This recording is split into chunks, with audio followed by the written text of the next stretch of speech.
Assalamualaikum. Jumpa lagi kita hari ni. Aku 2-3 hari ni sibuk pasal pertama akaun FB kena block. Yang kedua, aku ada banyak kerja. Jadi kita buat video lagi hari ni.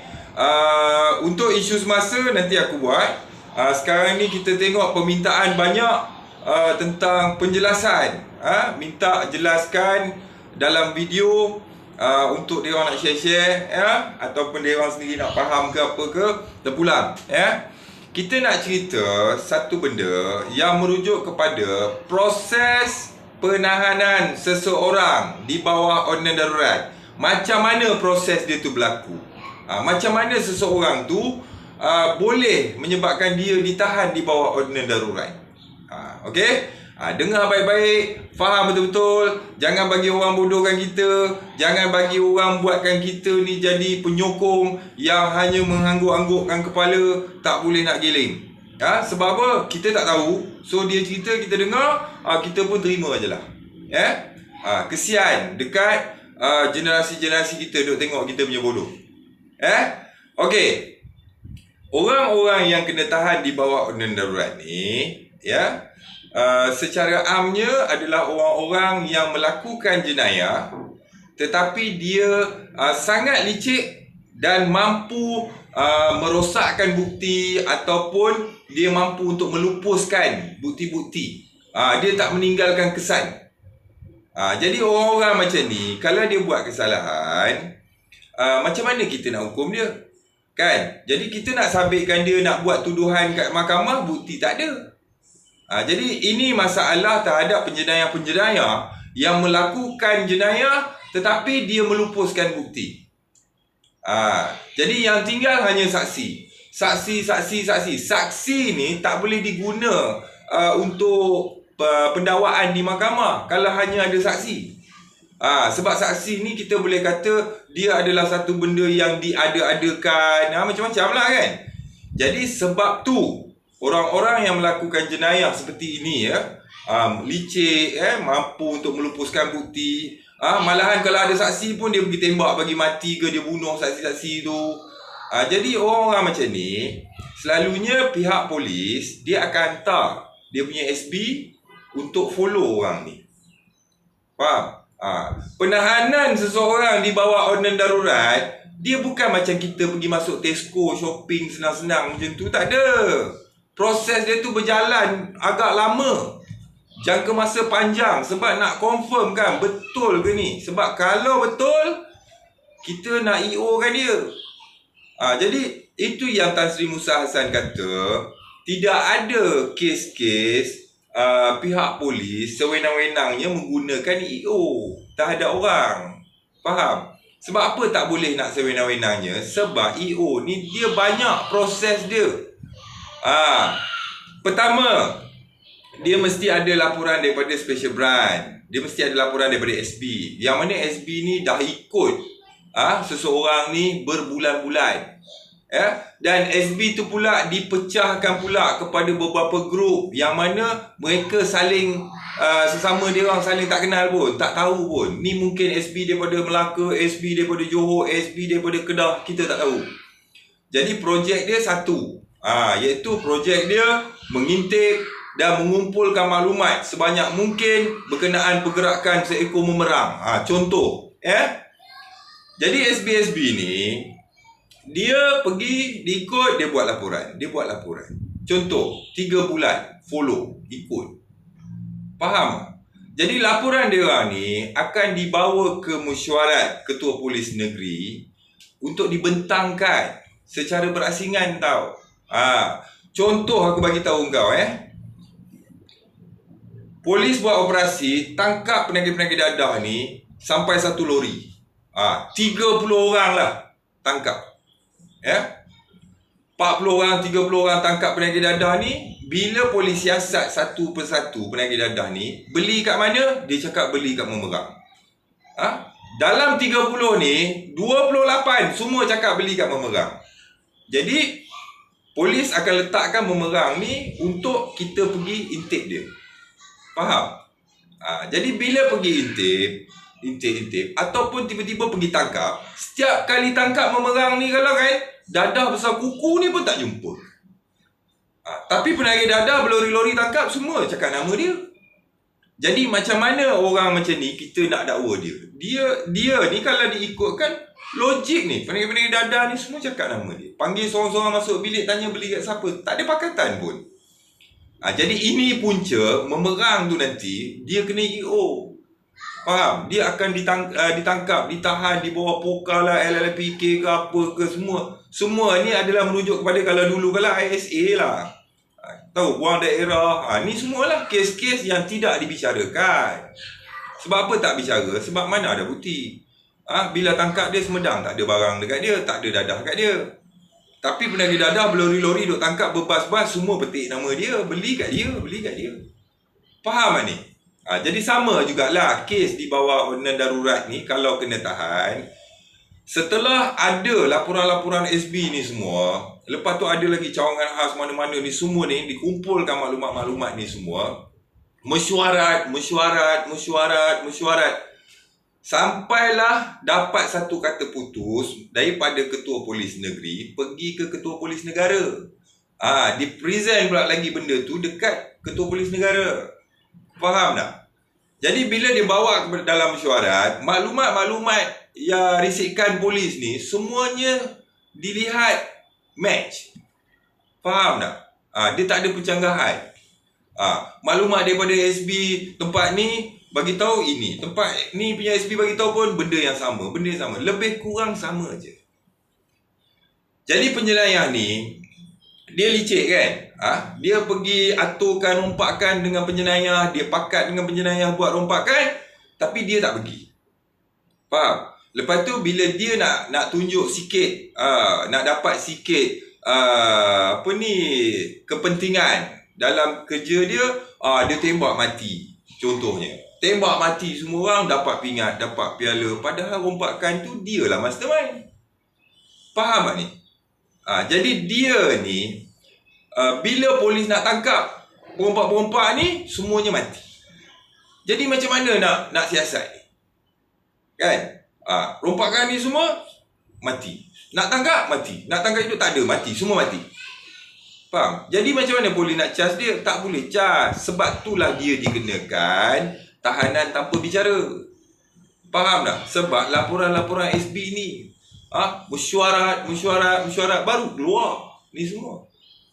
Faham? Sebab tu aku kata, kalau KPN nak buat naya dekat memerang, dia dah lama arwah dah. Buat apa nak susah-susah nak mesyuarat SB nak kena ikut, nak kena buat keluar laporan, cawangan khas semualah apa ni semua. Buat apa? Faham tak ni? Jadi kita tengok orang-orang yang kena tahan ni, dia sentiasa protes. Saya ditahan tanpa bicara. Kenapa tak bawa saya dibicarakan? Sebab dia tahu dia dah lupuskan bukti, dia dah rosakkan bukti. Jadi dia tahu kes dia memang tak boleh bicara. Kalau bicara memang dia boleh menang. Dia beranggapan macam itulah, sebab dia tahulah bukti-bukti semua dia dah sorok, dia dah lupuskan. Jadi sebab tu tahanan di bawah ordinan darurat ni dia perlukan 4 orang saksi, dan laporan-laporan daripada SB, cawangan khas. Faham tak? Bukan sewenang-wenangnya, bukannya tahanan EO ni bukannya tangkap sekarang ni terus pergi masuk PRC, lepas PRC terus pergi penjara. Tak, bukan macam tu. Dia bukannya tangkap macam kita pergi shopping kat Tesco tu, masuk beli barang balik. Bukan macam tu. Proses dia tu panjang. Dan orang-orang yang dikenakan di bawah tahanan EO ni, seperti yang saya cakap tadi lah, orang-orang penjenayah yang licik. Faham? Pergi satu tempat, tanya siapa, nama dia. Pergi tanya tempat tu, nama dia. Semua pun petik nama dia. Tapi bila kita nak tangkap dia, nak cas dia kat mahkamah, tak ada bukti. Jadi bila tak ada bukti, dia akan diletakkan di bawah ordinan darurat lah. Faham? Sebab tu ordinan darurat ni, kita tengok orang-orang dia semua macam confident sangat. Kena EO ni confident sangat nak lawan balik. Mana boleh lawan? Faham tak? Proses dia tu pula melalui keputusan meja menteri. Tahu? Ketua Polis Negara mesyuarat pula dengan menteri, bincang pula hal ni, dapatkan kelulusan pula. Bukan senang-senang. Faham tak? Jadi bila dia keluar, dia dibebaskan, dia kata, oh saksi tu tipu. Saksi tipu, laporan SB tipu. Nampak tak? Dia tahu cerita yang dia tak tahu apa laporan SB terhadap dia. Tak mungkin hanya dengan 4 saksi dia masuk EO. Tak mungkin. Mesti ada laporan SB. Faham tak? So laporan SB ni pula nanti dia nak kata apa? Faham tak? Kalau kata 4 saksi ni saksi tipu, saksi hantu ke apa ke, tak apalah, laporan SB mana? Nak EO kena ada laporan SB, bukan kena ada 4 saksi. Semata-mata 4 saksi tak boleh EO. Faham tak? Ni cerita dia. Jadi masyarakat kena faham, Tan Sri Musa Hassan dah cakap, tiada penggunaan EO ni sewenang-wenangnya. Benda ni mesti disiasat dengan betul. So kalau kita tengok balik macam kes Memerang ni, dia duk tekan 4 saksi hantu, dia duk tekan orang tu naya dia, punca dia kena EO adalah sebab penganiayaan. Benda yang dia tekan ni adalah benda yang orang tu tak berbunyi pun. Sama macam apa tau? Macam dia menembak mati seorang saksi, lepas tu dia je yang boleh bercakap. Yang mati tu mana boleh bercakap? Faham tak? Jadi dia sekarang ni menyerang 4 saksi tu. 4 saksi tu dah tua, dah lupa, dah tak ingat apa dah tak tahu pergi mana pun. Kan? Jadi dia dah bercakap seorang kat sini. Sana tak bagi respon pun. Termasuk Tan Sri Rahim Noor. Saya beberapa hari lepas baru bercakap dengan Tan Sri Rahim Noor. Mana dia ingat dah benda-benda ni semua. Jadi Memerang ni, dia tahu orang ni semua tak ingat dah. Jadi orang-orang ni tak naklah respon. Bila tak nak respon, dia pengaruh masyarakat dengar cerita dia je. Kan? Cuma kesilapan dan kebodohan dia pergi petik Jebat. Bila dia petik nama Jebat, berlentumlah dia dengan Jebat. Tahu? Ali ni, orang yang paling dia trauma, Jebat lah. Sebab apa? Hanya aku je boleh pecahkan, boleh bagi masyarakat fikir. Kalau dia je bercakap, semua orang dengar anggut, tak tanya kan. Pergi dekat tempat dia, banyak dah aku tengok komen-komen dekat media sosial. Tempat dia tak boleh tanya, korang kena anggut je. Tapi kalau mari dekat Jebat bagi penerangan. Faham tak? Jadi kat sini kesimpulan dia duk terjah benda-benda tu semua. Benda tu tak berbunyi pun. Sama macam dia menuduh orang mati tu menipu dia. Dia je duk cakap, orang tu tak boleh cakap. Faham? Jadi kita ni banyak duk dengar cerita dia je. Sebelah pihak. Menyokong bagai nak gila, taksub bagai nak gila, jilat bagai nak gila. Cerita dia je tu. Cerita sebelah pihak sana dah dengar? Tak dengar lagi, dengar cerita dia je. Tak boleh terpengaruh dengan cerita dia. Faham tak? Pergi cari pegawai-pegawai polis, cawangan khas ke, SB ke, tanya kat dia orang. Proses EO macam mana bang? Suruh dia cerita. Sama macam aku cerita.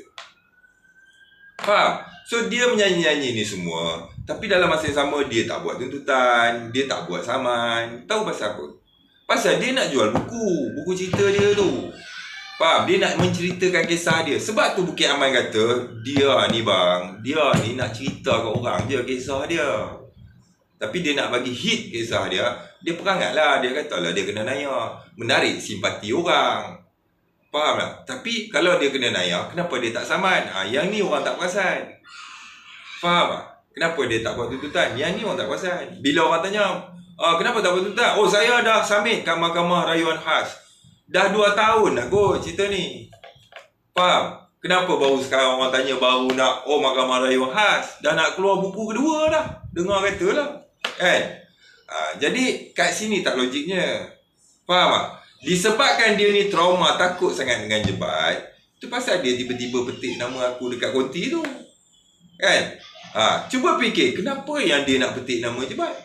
Dia nak buat tuntutan, nak berjuang untuk mendapatkan keadilan atas penganiayaan kes dia yang dia cerita tu ke, ataupun dia nak bergaduh dengan Jebat.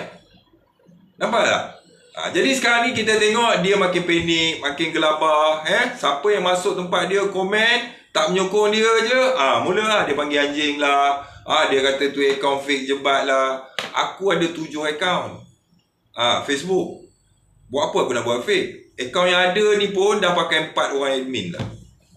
Kan? Tak larat nak main Facebook macam orang bodoh tu. Kan? Silat-silat akaun dia tu yang banyak fake-fake tu. So masyarakat semua minta faham, tolong faham penahanan di bawah order darurat ni sah. Dan penahanan di bawah order darurat ni adalah satu benda yang genuine dan bukan semudah-mudahnya nak kenakan orang EO. Kalau setakat 4 saksi hantu dia kata tu dia kena EO, tak cukup. Ada laporan SB lagi ni. Faham? Kalau semua ni dia kata boleh diadakan, kalau sama juga dia. Kita juga boleh kata cerita yang dia cerita ni semua pun boleh juga dia adakan cerita ni. Faham tak? So, tengok muka dia betul-betul, tengok gaya pertuturan cakap dia tu, tengok perkataan-perkataan yang dia lepaskan tu, matching tak dengan image penampilan dia? Tak. Gaya dia bercakap tu macam penjenayah ganas.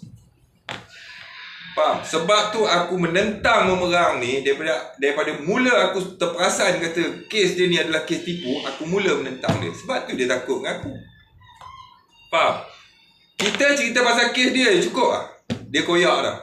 Dia mula merabai nak cerita pasal orang tu punya personal lah, orang tu punya, dia nak menyerang peribadi orang. Faham? Tapi kalau orang hentam peribadi dia sikit cukup lah. Hentam mak dia ke bini dia ke, dia koyak lari pergi balai tengah malam. Faham? Jadi apa yang kita tengok kat sini, apa yang tak faham lagi, boleh tanya dekat YouTube ke, dekat Facebook ke, tanya je, tak apa. Kalau aku tak boleh jawab, admin boleh jawab. Itu dia proses penahanan seseorang di bawah order darurat dan mengapa mereka ditahan di bawah order darurat. Faham? So fikir-fikirkan. Sekian, wassalam.